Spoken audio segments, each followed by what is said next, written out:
Waging Peace, Global Adventures of a Lifelong Activist by David Hartsough with Joyce Holliday, published by PM Press. David Hartsough is one of our country's great peace leaders. This is his memoir. Chapter 3, Crossing Borders, Citizen Diplomacy in Cuba and Yugoslavia. From the moment that I was a young boy, watching my father leave on a train bound for New York City to catch a flight to Gaza, I have had curiosity about other parts of the world. When I was in high school, in addition to hosting US civil rights and peace activists on their speaking tours as part of his work with the American Friends Service Committee, Dad invited leaders in struggles for freedom and justice from around the globe to speak and then stay in our home. I was riveted by their stories. After graduating from high school, I participated in a peace caravan sponsored by AFSC, American Friends Service Committee, with students from Yugoslavia, Turkey, and the United States. We traveled throughout upstate New York, giving talks about the nuclear threat and trying to convince people of the importance of working toward world peace. At that point, I had done virtually no public speaking in front of people I didn't know, and everyone in our group felt a bit shaky about giving talks to strangers. One of our first visits was to a Lions Club luncheon. The members launched the event with chanting, "Bite, bite, bite," which did nothing to reassure us that we would get a friendly reception. In 1963, I organized a second peace caravan, traveling this time mostly to conservative Quaker churches and meetings in the Midwest, where Cold War fever was strong. I remember seeing billboards as we entered several towns. "Get the US out of the UN and get the UN out of the US." At each stop, the Quakers organized a potluck meal, and then we talked about the need to step back from the brink of war and live in peace with the Russians. The challenges of that experience forged some lifelong friendships among several of us on the peace caravan, including Marge Nelson, David Morris, Lou Wolfe, and Walt Blackburn. My curiosity about other parts of the world led to an interest in seeing some of them. The summer after my first year of college, I participated in a work camp in Cuba from June to August 1959, a few months after the triumph of the revolution that ousted dictator Fulgencio Batista. We lived in the little village of Barjuaga in Oriente province in the eastern part of Cuba, helping to build a medical clinic and to reconstruct homes that had been destroyed by Batista's forces as a warning to those who supported Fidel Castro and the revolution. We were digging ditches for water and sewage for new homes for the community. It was hard labor that involved throwing dirt and rock up out of the trenches in which we worked onto a pile above us. My Spanish was even worse than it is now, but I learned two very important words. The first was aguatero, which was what they called the young boy who came around with a can of water with a hole in the bottom for drinking.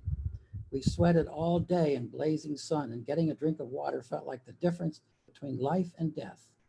The other word was cuidado, which is what someone shouted when a rock he had thrown up on the pile of dirt started rolling back down at us. When we heard cuidado, we had to get out of the way very fast.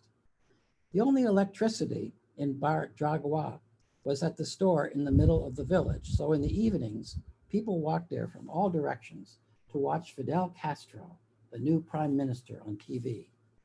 He sometimes gave talks in the evenings that lasted up to 6 hours, and people listened attentively. Overall, the people I met were very supportive of the revolution. They had lived in desperate poverty, and the feeling prevailed that justice was right around the corner, and they would no longer have to live the way they had lived all their lives. On a Sunday, the only day we had time to do anything other than dig trenches and build cement block homes, I went up in the hills with a local boy named Ramon. We looked out over thousands of acres of sugar cane. Almost everyone in the village cut sugar cane in the summer with no employment the rest of the year. We saw the laborers putting in long hours in the fields whenever we went to the stream to get sand for making cement. Right in the middle of our view was a huge, gleaming structure with a golden roof. What is that? I asked. It's the palace of the landowner from the United States, Ramon explained.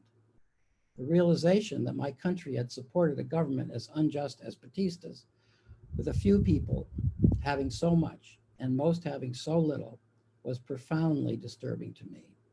I wondered if it were possible to build a world of more equitable sharing in which the US government did not support dictatorships. The boy at my side had hope that he would see that world. After we have agrarian reform, he said excitedly, everyone will have some land and enough to eat. Following the triumph of the revolution, Fidel Castro had come first to the United States for assistance in helping Cuba make the transformation to a more just society through land reform and educational and healthcare initiatives. The US government thumbed its nose at him. Despite the many claims here in the United States that Cuba's revolution was part of an international communist conspiracy, for the first year and a half after the revolution, Cuba had no diplomatic relations with the Soviet Union. Only after our government turned its back, refusing to cooperate when Cuba no longer allowed our wealthy landowners to play king in their society, did the Cubans feel pushed to seek support elsewhere.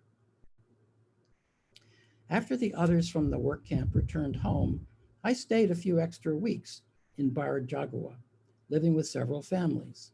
I then said my sad goodbyes to the people of the village who had welcomed me with their wonderful hearts. They had received me generously in a time of scarcity and shared what little they had. I still cherish the New Testament that a pastor from the local Baptist church gave me. In Barajagua, children could attend school only up to the 6th grade unless their families had money to send them to a boarding school in another town, which virtually none of them did. I had grown attached to Ramon, whose education was about to end for lack of about $250. Before leaving, I sold my plane ticket to Philadelphia and gave him the money so that he could attend 7th grade. I took a bus across Cuba. When I arrived in Havana, I asked in my limited Spanish for directions to El Puerto. I was directed to another bus, which took me to El Aeropuerto, the airport, instead of to the port from which boats left for Key West. It was late by the time I finally reached the port. A friendly fellow I had met on the bus asked where I would be staying for the night. When I told him I was going to sleep on a park bench, he expressed concern that someone might take my backpack or hurt me. I told him that I didn't have anything of value and wasn't worried. He wasn't happy about it, but he said okay. He came back about an hour later and told me he couldn't sleep because of his concern about me. He said, I think you'd be much safer at the local jail.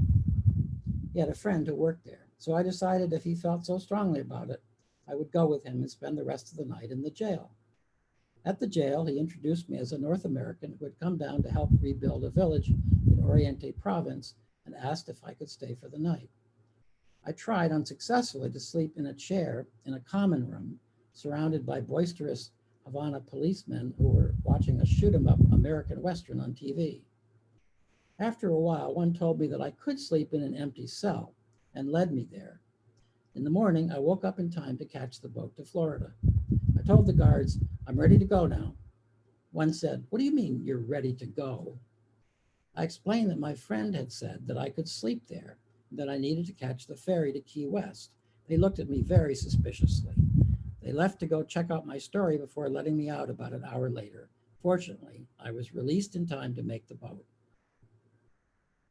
A Cuban news reporter and her family who were on the ferry gave me a ride from Key West to Miami, where I started my long trek north on Highway 1. Florida was the worst place I've ever hitchhiked.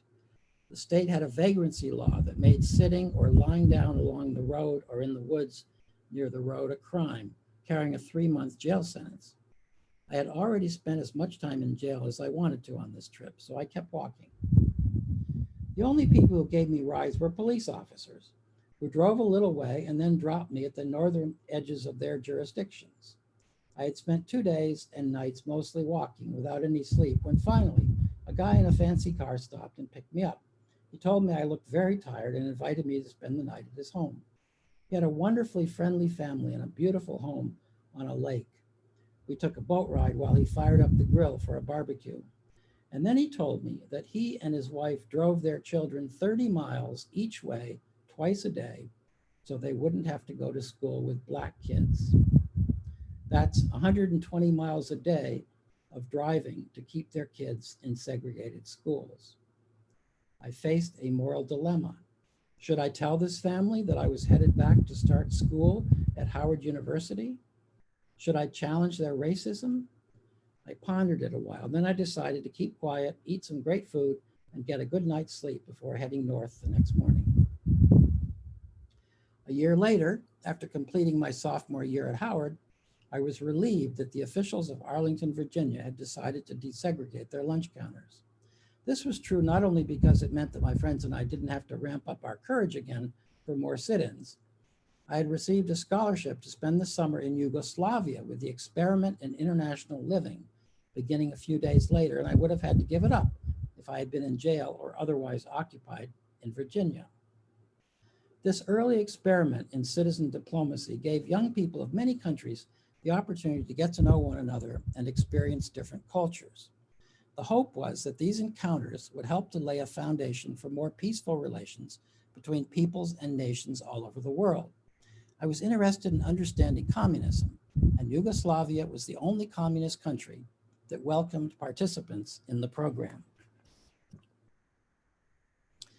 On June 19th, 1960, I went to Canada and got on a boat departing from Montreal, bound for Italy.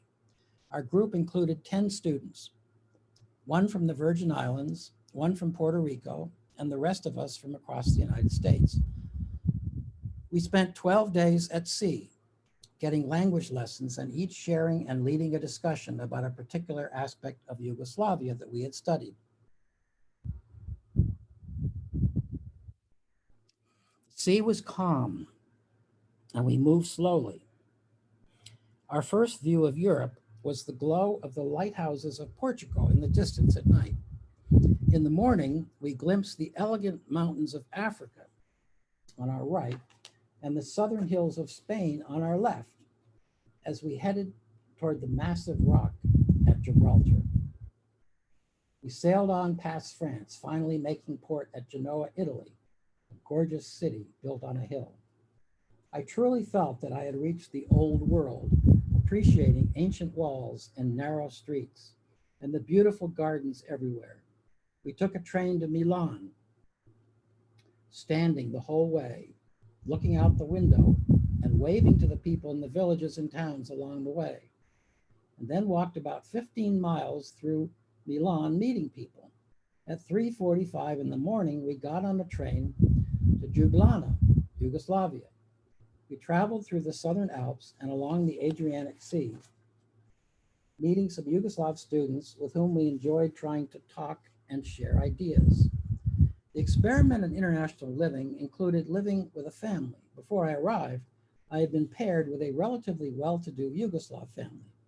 They were part of the emerging upper class highlighted in The New Class, an analysis of the communist system, written in 1957 by Milovan Djilas, a former communist vice president of Yugoslavia, whose class expose had made him a prominent dissident.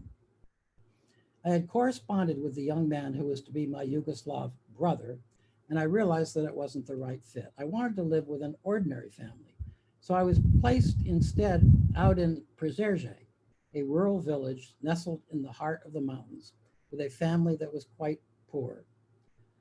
The Rogels were definitely not part of the new class. They were wonderfully kind, with the most memorable smiles.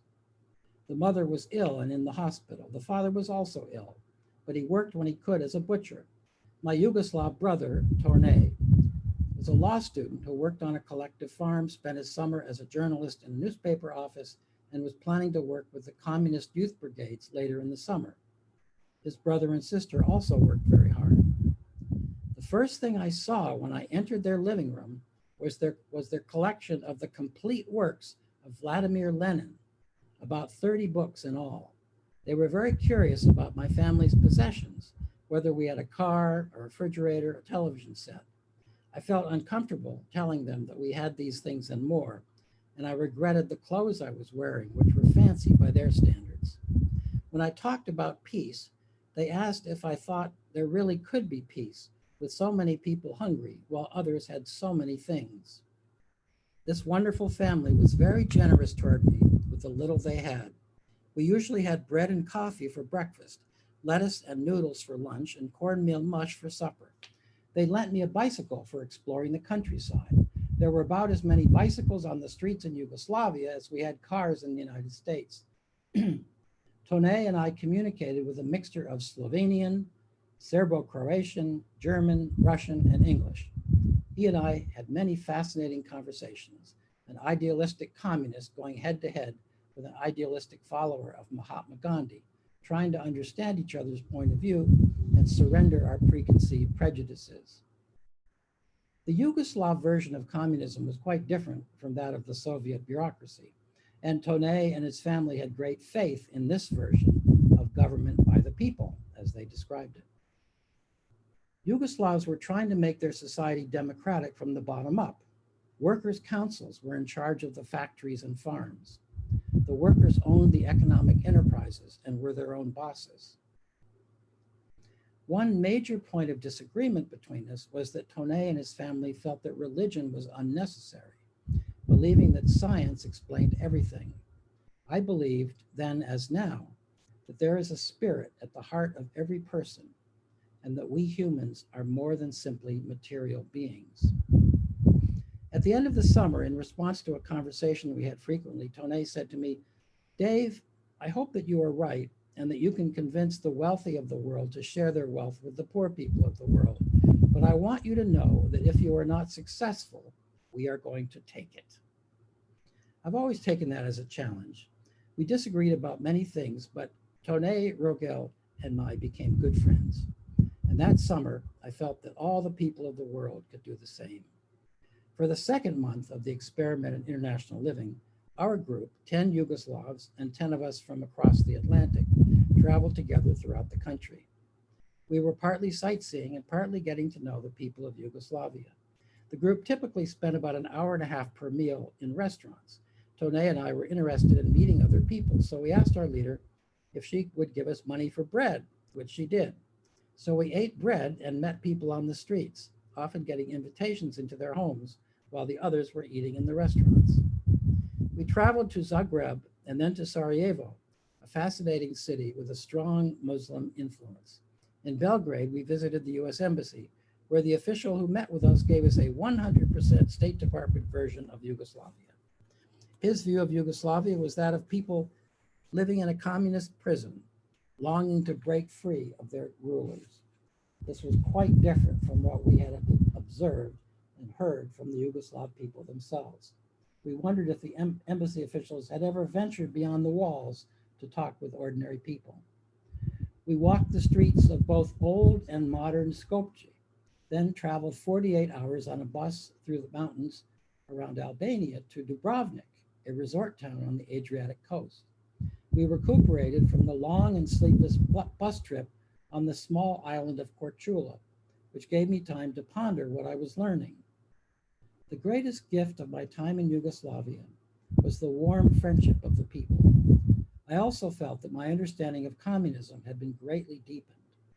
Communists were no longer the faceless enemies our government told us we had to fight and kill.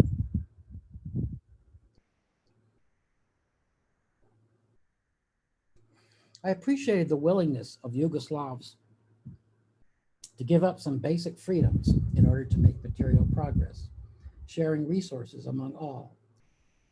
But I also saw the tragedy of people choosing not to offer any critique of their government for fear that they would lose out on good jobs or scholarships for education. I met up with my brother Paul, who had been in Eastern Europe with the Quaker European Travel Seminar, and we participated in the Zadar International Camp with students from all around the world. It was really quite impressive. Young people from all parts of Yugoslavia who were building a new Yugoslavia shared a spirit of community with those of us from other countries.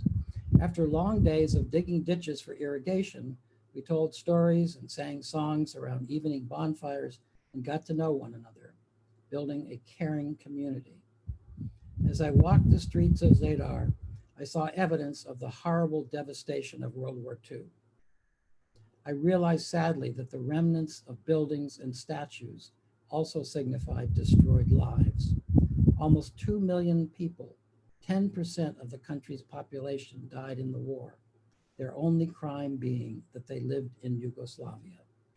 In Zadar, most of the families had been imprisoned in concentration camps or had lost one or more families members in the war. Yugoslavs, more than we, understood why war should never happen again. Though they felt strongly about the rightness of their beliefs, they were like people all over the world who wanted to live in peace. Amid the ruins, I contemplated all the suffering and death and destruction that had taken place all over Europe. I wondered why, with all our collective human intelligence, we have not been able to find a better way to resolve conflicts than bombing the homes and killing the people in countries whose governments we don't like. I imagined what would happen if young people from all over the world could have the kind of experience I was having in Yugoslavia. Perhaps they would not want to kill one another, and maybe we could throw wars into the trash bins of history. At the end of the Second World War, under the leadership of Marshal Josip Broz Tito, Yugoslavia initially sided with the Eastern Bloc, but after Tito split with Joseph Stalin of the Soviet Union in 1948, as the Cold War heated up, Yugoslavia pursued a policy of neutrality and became one of the founding members of the non-aligned movement. I found that stance compelling, believing that the future of the world rested in nations being willing to take such a neutralist position. When I was in Yugoslavia that summer, people in all the republics saw themselves primarily as Yugoslavs, not as Bosnians or Croats or Serbs or Slovenians. Tito was investing profits from the nation's various economic enterprises into a tremendous social welfare program that lifted everyone. People were benefiting from being part of Yugoslavia rather than competing as citizens of separate republics. Commerce, friendship, and intermarriage flourished among the various ethnic groups, which was remarkable. 3 decades later, when unspeakable horror changed everything, I would carry with gratitude and heartbreak my memories of that unforgettable summer. And I would remember with great fondness the generous warmth of the people of Yugoslavia.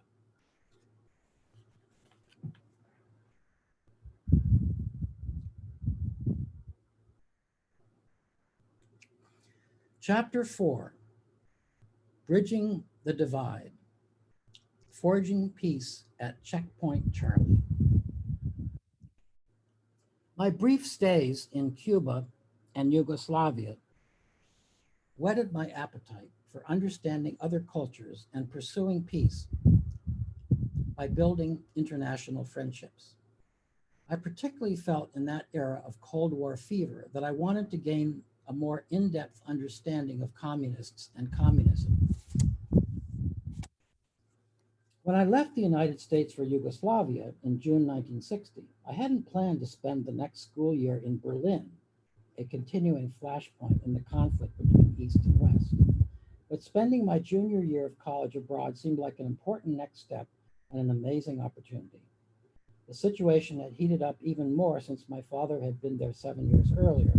I was arriving at a moment defined by history as the Berlin Crisis, with the United States and the Soviet Union threatening nuclear war over the divided German city. I had studied German in high school and college, and I thought that Berlin might be the perfect place to live, to get to know people on both sides of the Iron Curtain and try to understand their realities. I hoped to gain a better understanding of how we could live in peace, rather than continuing the Cold War, which could so easily become a hot war, with the potential of killing millions of our fellow human beings on the planet. I left Yugoslavia with great sadness, feeling when I departed from Ljubljana like I was leaving my second family and hometown. I got on a train that carried me through the gorgeous Austrian Alps and then hitchhiked from Salzburg to Germany. I arrived in Munich at midnight without a German phonetic and was fortunate to find a kind stranger who helped me get a room. My first visit was to Hockenheim, where I was pursuing a piece of my family history. In 1871, my great-grandfather left this small village outside of Heidelberg to avoid conscription into the Prussian army. In 1953, during his time in Berlin, my dad had visited some of our relatives who lived there. When I showed up, they embraced me warmly and treated me like their long-lost son. They had kept all of our family's Christmas letters through the years and cherished the connection. Elizabeth Boehm, a distant cousin, had a son who was killed in Tunis and another in Russia during the Second World War. Her only surviving son, who had also fought in the German army, was covered with war scars. We had long talks about the war, including his very difficult years surviving a Russian prisoner of war camp. During my year in Germany, these generous relatives sent me care packages filled with homemade cakes and cookies, nuts and fruit, cheese and pretzels, treating me like a visiting king. They invited me to come back and visit them at Christmas, and I wanted to take them an appropriate gift. I spent days combing bookstores looking for a book by Gandhi in German and was delighted when I finally found a copy of his autobiography, My Experiments with Truth. I launched my studies with 2 months of intensive language lessons in Cologne. I was there with students from all over the world, and the only language we shared was German, so we got a good deal of practice. Cologne had suffered heavy bombardment during the war, and 70% of the city had been destroyed. Walking one day through ruins with a student who had fled from East Germany, I realized that our countries had been on opposite sides during the war, and that mine had been responsible for the terrible destruction we were witnessing. That such devastation was looming again against this city, many parts of which had been beautifully rebuilt, was very disturbing. I wondered once more, does humanity have no higher destiny than this? A few German students told me they didn't think humankind was worth much if we couldn't find a way to live without destroying one another. But most Germans, after watching the Soviet Union take over Poland, Hungary, Czechoslovakia, and East Germany, felt that force was necessary to stop the Russians. I felt compelled once more to do all that I could toward fostering friendship instead of hostility between nations and pursuing alternatives to war. The Friends meeting in Cologne had only 5 members. Frau Schirk and her 18-year-old daughter, Lisa, adopted me. Sundays after meeting for worship, they invited me to their home for lunch, told me pieces of their story. Frau Schirk's son was only 17 when he was forced to sign up to fight in Hitler's army. He felt compelled to protect the fatherland and get rid of the Allied invaders who were bombing it. He was severely wounded in battle, and for months, his mother did not know if he was alive or dead. In 1945, he was captured by the Russians and driven on foot, barefoot, across Czechoslovakia. He was then taken by train to a Russian prisoner of war camp. After 6 months, he was allowed to send his mother a 25-word letter. Every month until the middle of 1949, they exchanged 25-word letters until her son came home. This Quaker mother also told me about her brave husband, who had felt compassion for people whose homes were being destroyed.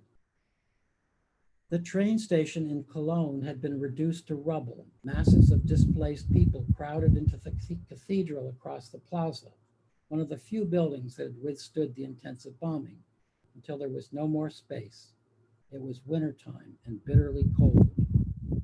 When bombs fell on apartment buildings, a few minutes elapsed between when they came through the roof and when they exploded.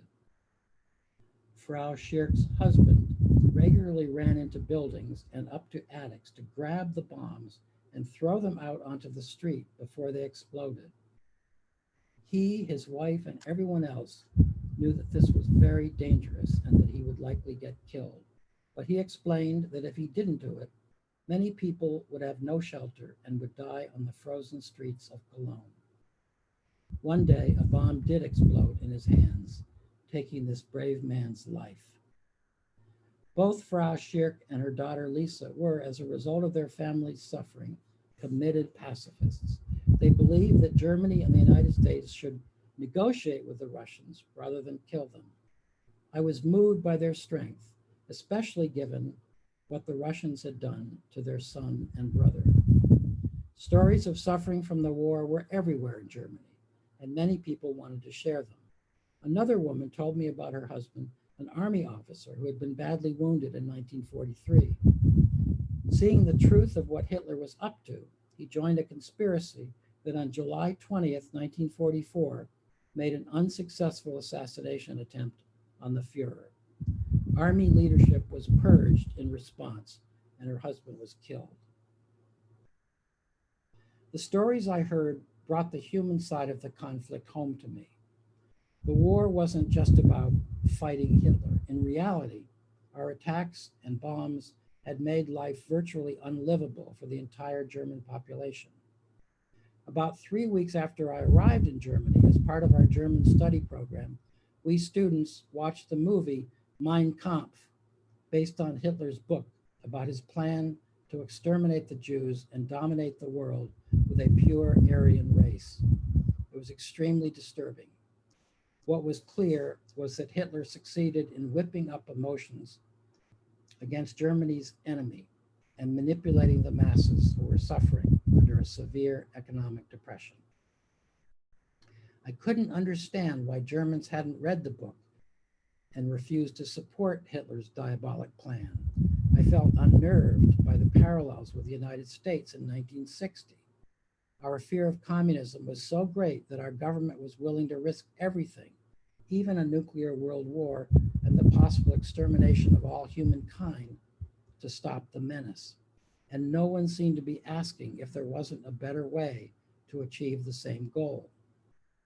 I happened to be reading Uncle Tom's Cabin in German at that time. The hypocrisy of our own self-righteousness was overwhelming to me. Enslaving millions of African Americans and then continuing to treat them as subhuman second-class citizens was a crime on a massive scale in the land of the free. I wished for a book as compelling as Uncle Tom's Cabin about our global situation, and I wondered why the United States couldn't fight the growth of communism by sending economic aid and thousands of Peace Corps volunteers to struggling countries instead of continuing to build atomic bombs. I believe that in our fight against communism, if we hated the communists so much that we failed to live up to the best principles of our democracy and our faith, then they had already won. Didn't our Christian faith teach us that we all bear the image of God? Couldn't we find a way to listen to one another and strive to live as brothers and sisters? Wasn't living together peacefully a more worthy goal than fighting communism? And weren't the communists right in saying that our faith didn't mean much if we were willing to incinerate the world to defend it? I kept trying to understand both sides of the looming conflict over Berlin, but I lived in a sea of propaganda. The newspapers from both East and West Germany were filled with it. I felt clear that peace would never come if people knew only the worst about each other.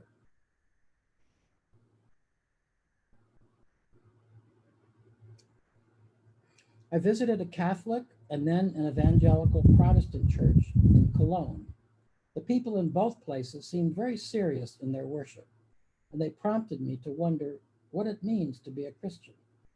Jesus told his followers, "Just as you did it to one of the least of these who were members of my family, you did it to me." Matthew 25. Could we love God and also let millions of our sisters and brothers starve or prepare to kill them with nuclear weapons? I had a fascinating conversation with a student from Persia, modern-day Iran.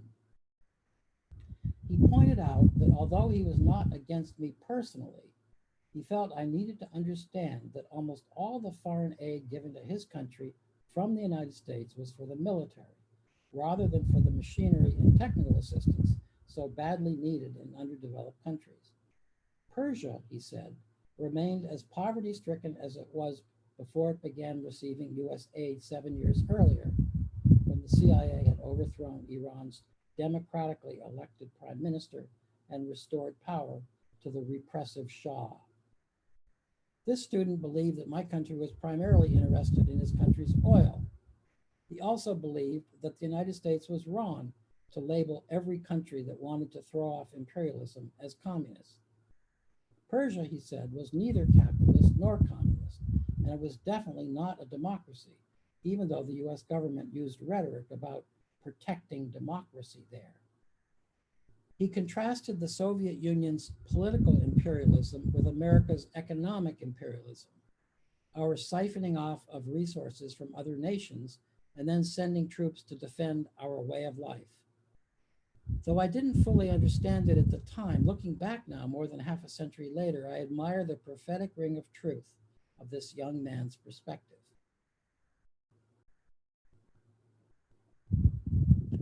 I also met a young woman from Indonesia whose family had fled because of the repressive government there. I was moved by how many people around the globe seemed to be waking up, desiring to be free and to take control of their destinies. Nations were throwing off colonialism and revolting against oppression by the United States, the Soviet Union, and the rich. I hoped that we in the United States would wake up as well, putting our considerable influence on the side of peace and the well-being of all people in the world.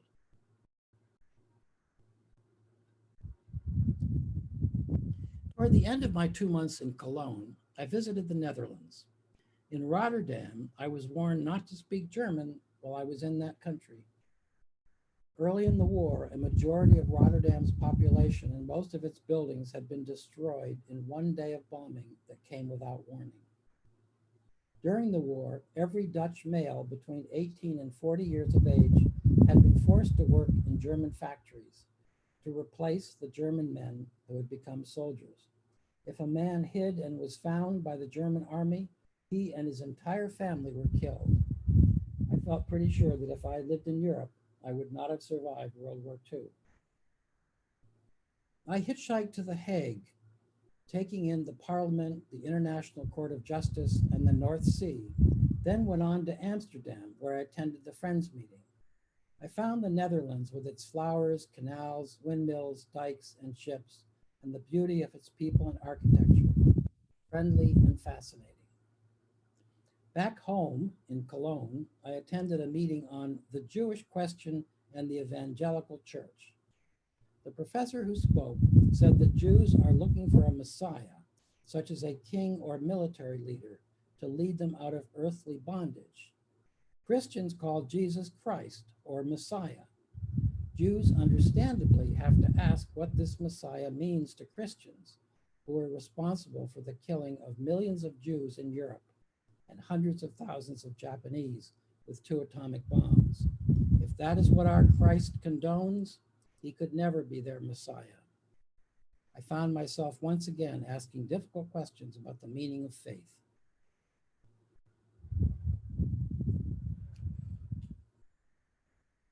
One morning, I got into an argument with a professor in class. He declared that it was complete nonsense for the British Labour Party to talk about unilateral disarmament. I responded that I thought it was even greater nonsense and both immoral and inhumane to make bombs for the purpose of killing millions of our fellow human beings who I believed were too precious to deserve death. He shot back that I was all wrong. Of course, he admitted, disarmament was the moral thing to do, but all the people who think morally should become preachers and stay out of politics. I believed that those with moral consciences were the very people we needed in politics. The exchange between the professor and me led to many discussions around the university for the rest of the day. I appreciated the view of American psychologist Charles Osgood, who advocated unilateral initiatives. He encouraged the United States to take the first step toward disarmament, beginning by destroying a few bombs in our nuclear stockpile, in hopes that other nations would destroy some of their weapons, and then taking another step. In a public meeting, I heard US journalist Robert Young say that our worst enemy is not the bomb, but our indifference to the bomb. I hitchhiked one day to Bilstein, about 150 kilometers away and situated in gorgeous rolling hills. The trees were bright with fall color, which felt renewing to my soul. I participated in a retreat with a dozen Quakers and others in a youth hostel around the theme, how can we become better friends? We talked a lot about conscientious objection to war. The man who had given me a ride to the Netherlands was a conscientious objector and member of the War Resisters League.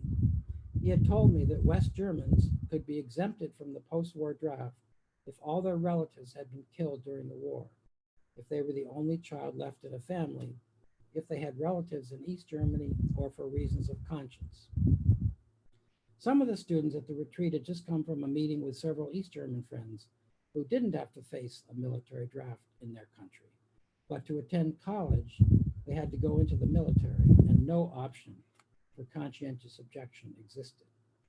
One East German who was with us said that she believed people in her country were happier than in the West because they were not obsessed with material goods and were content with their lives. But freedom was extremely limited in East Germany, and speaking against the military meant arrest and imprisonment. Ubiquitous plainclothes police listened all the time for such declarations. At a War Resisters League meeting I attended in Cologne, a man invited us to form relationships with and try to understand East Germans. He said that if we trusted our enemies with a tremendous, fearless trust, they might prove worthy of our trust. Otherwise, he said, we remain in a hate deadlock, returning hatred for hatred. As he spoke, both uniformed and plainclothes police officers around the room listened carefully. Not so different in this democracy from the reality in East Germany. Emotions were running high in Europe, and I was living in the heart of a potential flashpoint for war. I listened one evening to a program on East German radio which emphasized the peace-loving nature of East Germans and the war-loving nature of West Germans. It also repeatedly mocked Christianity and people who attended church, and especially U.S. evangelist Billy Graham. I couldn't understand why communists felt they needed to fight so hard against the church. Most West Germans had a tremendous fear of communism and therefore backed their own government's military wholeheartedly, which in turn created tremendous fear throughout other parts of Europe. A friend from Poland, a nation that had lost more than 6 million people during the war, dreaded the remilitarization of Germany and the possibility of its acquiring atomic weapons. I rode a bike to Bonn alongside an Autobahn turnpike that had been built in the Hitler era, when 6 million unemployed Germans were put back to work on such projects, perhaps the only upside of that time. I enjoyed the beautiful landscape, the homes of the president and of composer Ludwig van Beethoven, and the Rhine River. I saw a stunning sunset on my way home behind a bombed, boarded up church and thought sadly, and it was destroyed in God's name. Having passed my German language exam, I was ready to head for Berlin and the Freie University. I was determined to live as simply as possible in Germany. Located in the Dahlem neighborhood of Berlin was an American shopping mall. I was greatly bothered that in the heart of a foreign country were Americans pretending like they were the kings of the world. I felt strongly that in order not to be a hypocrite, I had to relate to people who had few resources and not be one of the ugly Americans who were splurging everywhere with their money. In West Berlin, I lived in Kreuzberg, the poorest part of the city. I found a very small room to rent in the home of an older woman who lived on the top floor of a walk-up apartment building. Her husband had died of a stroke the week before I arrived, so she was feeling particularly sad and lonely and glad to have me share her home. The winters were frigid and the apartment had no heat. When I came home from the university each night, she would have prepared a hot water bottle to put in my bed, so it would be a warm place to crawl into. She also put water in the tea kettle every night that winter. In the morning, she turned on the heat under the ice in the tea kettle. After it melted, she poured the hot water over the pipes to thaw them. She had lived through World War II, so although this was difficult, she said it was nothing compared to the hardship of the bombing during the war. The Schwarzenskis, the Quaker family that adopted me in Berlin, included Mother Elsa, Father Gerhard, and grown daughter Roswitha. Most of their relatives had been killed during the war. During the time of Hitler, they had hidden Jews in their home and refused to display the Nazi flag or cooperate with the Nazi government. Gerhard was half Jewish. Initially, when all the Jews were rounded up, he was safe because he was married to a non-Jewish person. Later, the Nazis targeted people like him as well, and he had to live in cellars apart from his family, moving from city to city to avoid the Gestapo, until he was discovered and arrested too. The Nazis held him and others like him in prison during the war. Elsa and other wives of the men went and demonstrated at the Gestapo office in front of the prison day after day, demanding that their husbands be freed. The street they stood on was Rosenstrasse, and their protest became known as the Rosenstrasse Women's Action. In order to avoid the bad publicity of having the protest continue, or resort to shooting German women on the street, the Gestapo eventually gave in and let the Jewish husbands of all these women go. This was an early example of people power. A movie called Rosenstrasse, about this extraordinary nonviolent action against the Nazis, tells the story of these courageous women.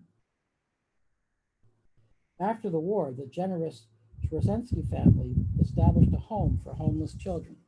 They cared for 20 children aged 3 to 15 whose parents had been lost or killed in the war. One day, representatives of the US military told them they had to leave their home within 15 minutes so that it could be used as a recreation house for US soldiers. The Schwarzenskis found another home and operated for 9 more months, giving everything they had to the children in their care. Then, in December 1945, the communists told them they had to become communists if they wanted to continue to run the home. They couldn't, in good conscience, embrace communism, so they were put out of the home with nothing but the clothes they were wearing. A kind family saw them on the street and invited them to live in their cellar. Friends donated a few goods. They had a plate and spoon for each of them, a small table with 2 chairs, and a triple-decker bed that all of the children shared. The day before Christmas, someone gave them a loaf of bread, and they were overjoyed to have bread to eat on Christmas Day. On Christmas morning, the mother encountered on the street 2 former soldiers who were starving and barefoot with bloody feet. She took them to the cellar, cleaned and bound their feet, and invited them to share the bread, even though it meant even less for the children. Later that day, the family heard a knock on the door, and the son of a Jewish family, whose lives they had saved during the war, appeared with a fully decorated Christmas tree. A little later, there was another knock. The Quakers at the door asked if the Schwarzenski family lived there, and then handed over a food parcel that had been sent from some US Quakers. In 5 years, the family had not laid eyes on such bounty: soup, sweet potatoes, and fruitcake. The father invited in a few more folks off the street, and the former soldiers welcomed some of their friends. They all sang Christmas carols and shared, as the family told it, the most wonderful Christmas in our lives.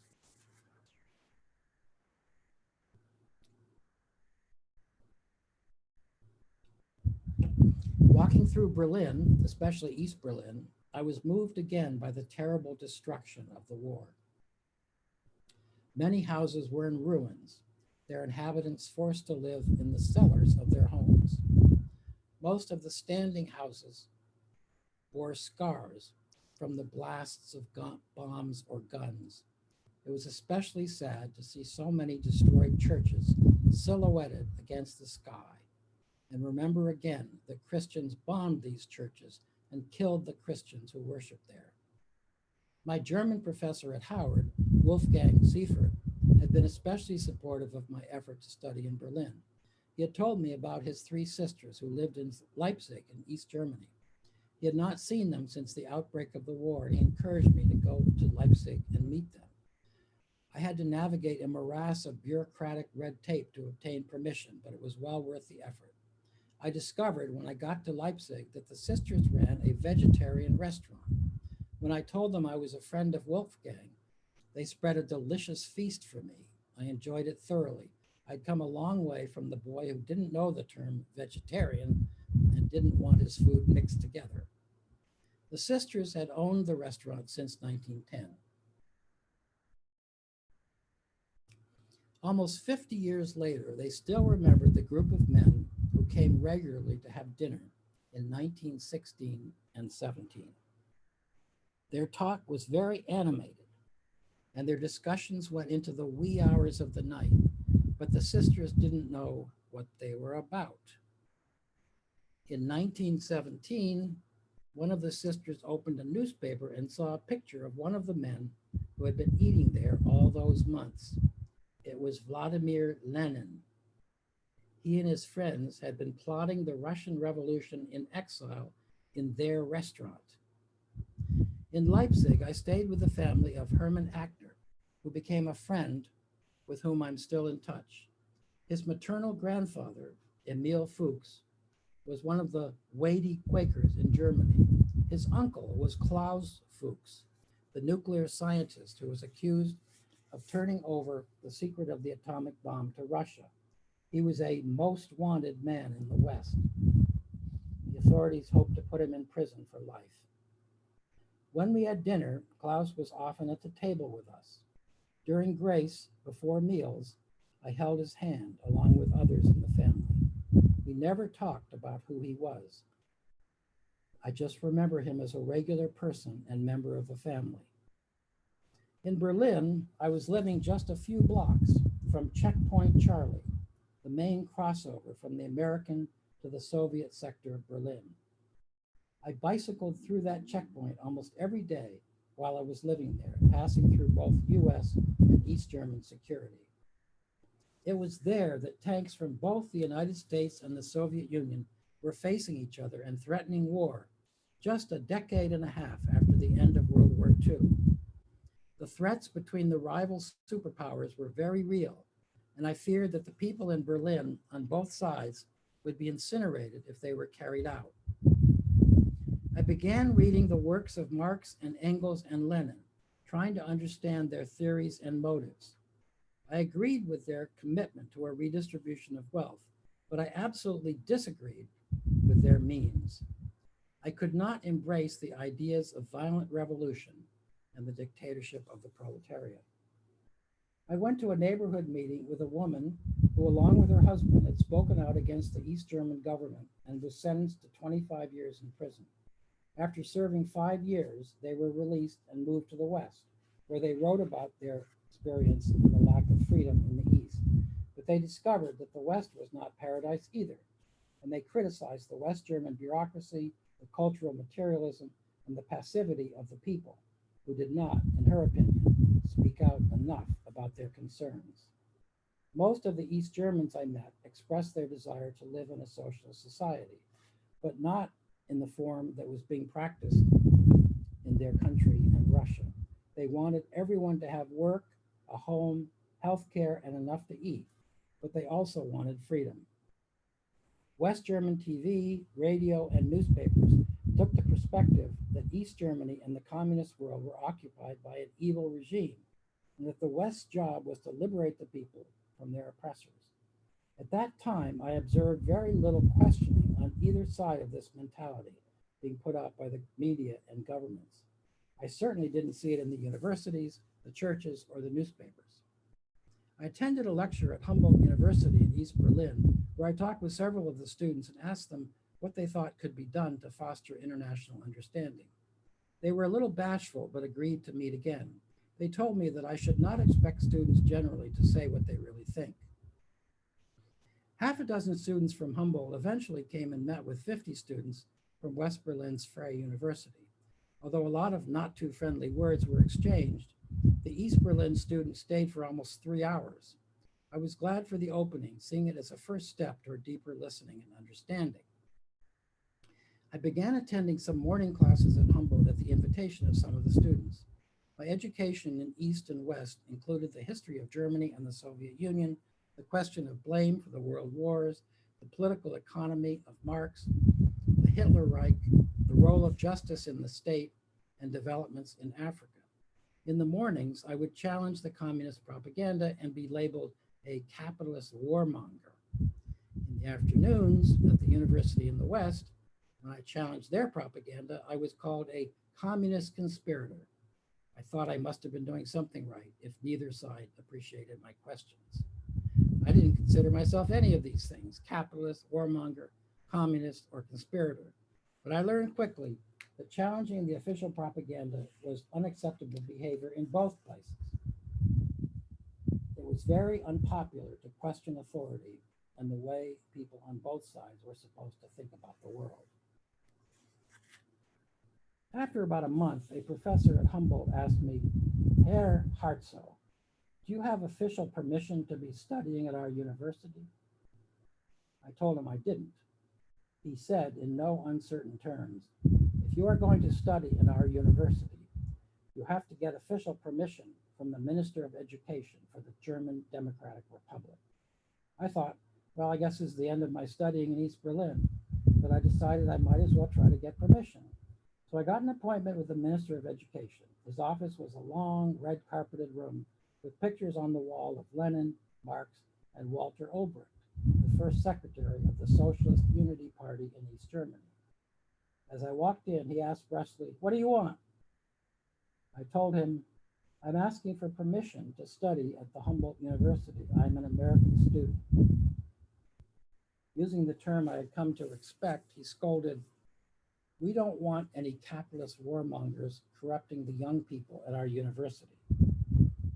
I responded that I appreciated what he was saying, but that I believed that if we in the United States continued to listen to our propaganda and to develop nuclear bombs, and the same happened in the Soviet Union, we would have war and all end up dead.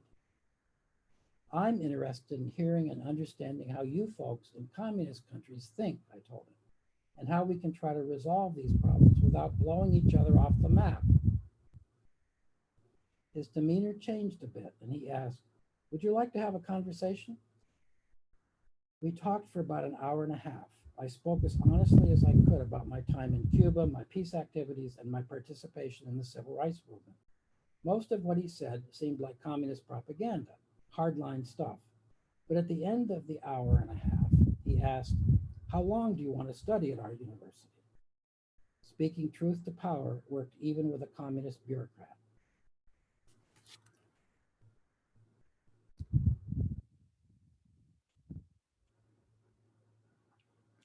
Probably my most unsettling moment in East Germany came when I lost my passport on the subway. When I reported the loss at a police station, an officer grilled me intensely. A US passport was of great value in East Germany. Apparently, Americans were known to sell theirs to make money. I was very relieved when about an hour and a half later, someone called the police station to report finding mine.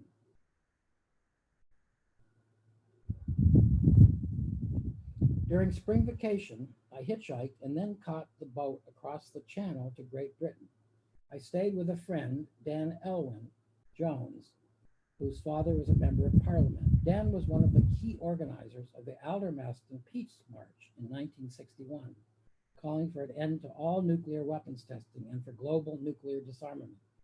I joined him and helped organize the international contingent. It turned into the largest peace march in the world up to that time. One of our jobs was to go out in a truck with loudspeaker, inviting people to join the march. One day there were just two of us, one person to drive and the other to speak on the microphone. It was a bit challenging for an American to do either of those things, to drive on the wrong side of the road or to speak over a loudspeaker in the streets of London with an American drawl. I tried the microphone, but then ended up driving, my first experience of navigating the challenges of driving on the left side of the road. My friend Dan was very politically informed, and he expressed his belief that the US military bases around the world and our occupation of Europe indicated that the United States wanted to be an empire. I said quickly in response, no, the United States is a democratic society that wants to live in peace with the rest of the world. I thought his assertion was really far out. Turns out he was actually much more astute than I was. After the Aldermaston March, I returned to Germany to participate in a 2-week international work camp.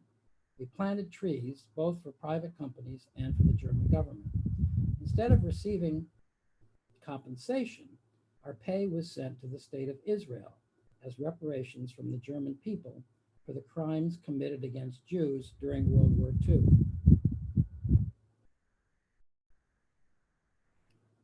At the camp, I met a young man from Algeria named Tahar. He spoke only Arabic and French, and I spoke only English and German, but we became close friends over time as we planted trees together. The only French I learned was mon bon ami, my good friend, to which Tahar always responded, mon bon David. Through a translator, Tahar told me horror stories of the desperate effort by the French to maintain control of Algeria. Brutal torture was used against anyone who questioned French authority.